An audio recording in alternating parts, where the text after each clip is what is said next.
Korban konten viral, kebun bawang ini rusak terinjak-injak. Kemajuan media sosial membuat sebuah tempat dengan pemandangan indah mudah viral.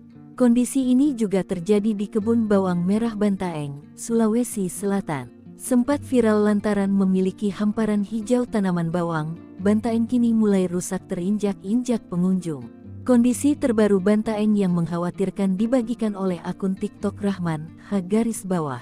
Melalui akun Instagram pribadi, Rahman menghimbau siapa saja yang ingin mengunjungi Bantaeng lebih menghargai petani. Ia mengaku sedih melihat kondisi perkebunan itu mulai gundul terinjak-injak. Bagaimana tidak, hamparan tanaman bawang tersebut tampak lesu dan gepeng tertindih langkah kaki. Rahman sempat mendekatkan kameranya ke bawang-bawang yang belum terpanen namun sudah berserakan di tanah. Di sisi lain, pemandangan miris serupa juga terlihat. Deretan daun bawang yang semula tegak kini berjatuhan dengan bawang yang menyembul.